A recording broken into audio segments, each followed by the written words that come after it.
Hello everyone, welcome to drama fun. हाइमी अगले दिन जब काम पर आती है तो डायरेक्टर कांग उसे मिलने के लिए बुलाता है। हाइमी उसकी ओर देख नहीं रही थी तो वो कहता है कि हाइमी, तुम्हारे लिए ये काफ़ी ज़्यादा मुश्किल रहा होगा, पर तुम ही इस पूरी दुनिया में मेरे लिए अकेली इंसान हो। तुम मेरी तरफ देख क्यों नहीं रही हो? अगर तुम मेरे साथ ऐसा करोगी तो मैं तो अकेला ही पड़ जाऊंगा।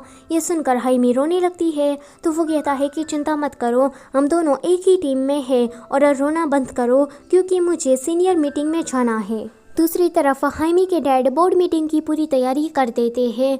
हाइमी जाते हुए जीना का रिज्यूम देख लेती है। अब उसे थोड़ा शक होने लगता है कि डायरेक्टर कांग उसकी तरफ है या फिर जीना की तरफ है। इस बोर्ड मीटिंग में नए सीईओ के बारे में बातचीत हो रही थी। कोई कहता है कि चेयरमैन तो ताइफून को नया सीईओ बनाना चाहते हैं। ये सुनकर दूसरा कोई कहता है कि वो तो पागल है, पिछली बार का पता है ना, जब वो यहाँ पर आया था तो एक शब्द भी ठीक से नहीं बोल पा रहा था। हाइमी के डैड कहते हैं कि हाँ, इसलिए मैंने आईएम कंपनी के नए सीईओ के रूप में डायरेक्टर कांग हिचुल को चूज़ किया है। वहाँ पर डायरेक्टर कांग आ जाते हैं।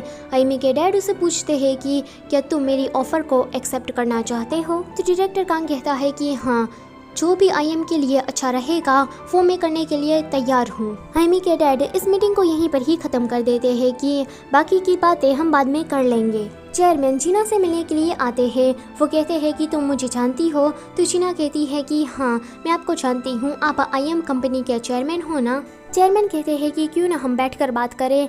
फिर चेयरमैन जीना के ही डैड की स्टोरी उसे सुनाने लगते हैं कि मेरा जो बड़ा भाई था उसके पास एक सनलाइट टेक्नोलॉजी का प्रोजेक्ट आया था, पर वो मुझे रोकने को कह रहा था क्योंकि ये टेक्नोलॉजी किसी की चुराई हुई थी। माफ़ करना, पिछली बार मैंने गलत समझा दिया था, ये असल में ताइफून के डैड है। वहाँ पर जीना के डैड आते हैं। असल में तो वो टेक्नोलॉजी उसकी थी, पर दूसरी कंपनी ने उसे चुरा ली थी। जीना के डैड जब चेयरमैन से मिलने के लिए आए थे कि ये मेरी टेक्नोलॉजी है, उसके पास सबूत भी है, तब चेयरमैन ने उसकी बात को नहीं माना था। इसी तरह से जीना के डैड बैंकरप्ट हो गए थे। जीना को ये बात बिल्कुल भी पता नहीं थी। उसकी आंखों में तो आंसू ही आ जाते हैं कि उसके डैड को उसने कितना गलत समझा, उसके साथ कितना बुरा व्यवहार किया।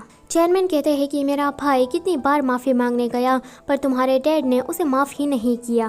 वो निराश होकर वापस आ रहा था। उस दिन ताइफून का 8वां बर्थडे भी था। ये लोग जब वापस आ रहे थे तो उसका एक एक्सीडेंट हो जाता है। ताइफून के अलावा मेरा भाई और उसकी पत्नी दोनों की ही इसमें मौत हो जाती है।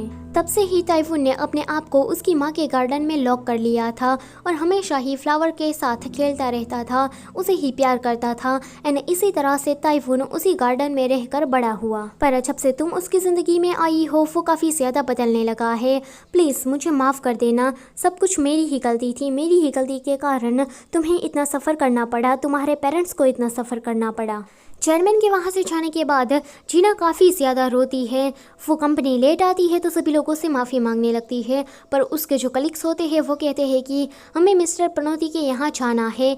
ज़बरदस्ती जीना को वो वहाँ पर ले जाने लगते हैं। सभी लोग ताइफून के यहाँ आकर शौक थे क्योंकि सभी को पता लग गया था कि डॉक्टर सीड ही मिस्टर पनौती है जो इस सबको ताइफून के सीक्रेट बगीचे में ले जाता है। होंग तो गाना गाने लगता है कि ताइफून तुम्हारा सीक्रेट अब सीक्रेट नहीं रहा, माफ़ करना मेरे दोस्त। जीना भी उसे सॉरी कहती है कि प्लीज़ मुझे माफ़ कर देना, मेरी वजह से तुम्हारा सीक्रेट बगीचा एक्सपोज हो गया। तो वो कहता है कि कोई बात नहीं, मेरे पास तुम तो हो ना। ये सभी लोग ताइफून के बगीचे में खाना खा रहे थे, मानो जैसे पिकनिक पर आए हो। ताइफून उन्हें दूर से देख रहा था। फिर कोई कहता है कि क्यों ना हम ट्रूथ एंड डेयर गेम खेलें। ताइफून कहता है कि ये क्या होता है, तो कोई उसे समझा देता है कि इसमें तुम्हें सच बोलना है या फिर सच ना बोलने पर तुम्हें पनिशमेंट लेनी है।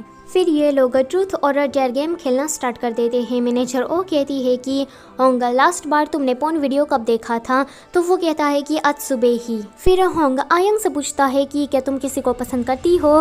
तो वो कहती है कि हाँ, एक जीनियस आर्टिस्ट को पसंद करती हूँ। एंड ये जीनियस आर्टिस्ट और कोई नहीं पर होंग ही था। आगे आयंग जॉय से पूछती है कि क्या आप किसी को पसंद करते हो?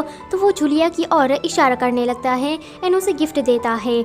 जूलिया कहती है कि तुमने तो हमें एक्सपोज ही कर दिया। आगे जूलिया ताइफून से कहती है कि तुम्हारा फर्स्ट किस कब हुआ था? तो ताइफून उंगलियों से गिनने लगता है। सभी लोग उसे देखने लगते हैं। वो कहता है कि 91 घंटे पहले। ये लोग तो शौक हो जाते हैं। ये लोग भी गिनकर कहते हैं कि अच्छा, तो इसका मतलब 4 दिन पहले। मिसेस ओ कहती है कि देखो तुम्हारे लास्ट किस के बारे में नहीं फर्स्ट किस के बारे में पूछा है। तो वो कहता है कि तभी हुआ था। मैनेजर ओ जीना से पूछती है कि जीना तुम्हारा लास्ट किस कब हुआ था। तो जीना कहती है कि मैं पनिशमेंट लेना चाहती हूँ। वो एक प्यारा सा गाना गाने लगती है एंड इस गाने के दौरान वो ताइफून को याद कर रही थी, क्योंकि चेयरमैन ने चाहते हुए उसे ये कहा था कि तुम ताइफून से सारे रिश्ते नाते तोड़े लेना, उसे कभी भी मिलना मत। आगे ये सभी लोग ताइफून के घर में घूम रहे थे मानो जैसे कोई बगीचा हो। वैसे ताइफून का घर एक बगीचा ही तो था। ताइफून जीना से कहता है कि यहाँ पर बहुत ही हल्ला मचा हुआ है, तो क्यों ना हम बाहर जाएं। बाद में ये लोग बाहर वॉक कर रहे थे। ताइफून कहता है कि मैंने पहली बार इतने सारे लोगों को देखा है, अजीब लग रहा है।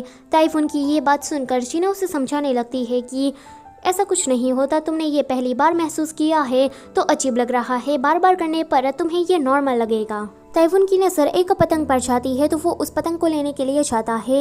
एक पास्ट के सीन में हमें दिखाया जाता है कि ताइफून की नज़र पहले भी एक पतंग पर पड़ी थी एंड वो छोटी जीना से हेल्प मांगता है कि मुझे ये पतंग लेना है तो तुम मेरी मदद करो। अब जीना उसे ऊपर उठाती है एंड ताइफून पतंग ले रहा था।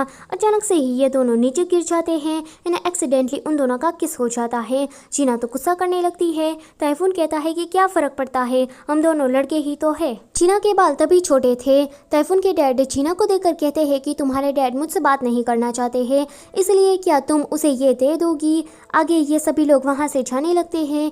जीना अपने हाथ खोलकर देखती है तो वहाँ पर IM कंपनी का कार्ड था। यहाँ पर ताइफून ऊपर चढ़कर पतंग ले रहा था। अचानक से ही वो नीचे गिरने लगता है तो जीना उसे संभाल लेती है। ये दोनों ही बहुत ही ज़्यादा करीब आ जाते हैं एंड ताइफून जीना को ऐसे ही किस कर लेता है। वैसे ऐसा किस तो मैंने पहली बार देखा है।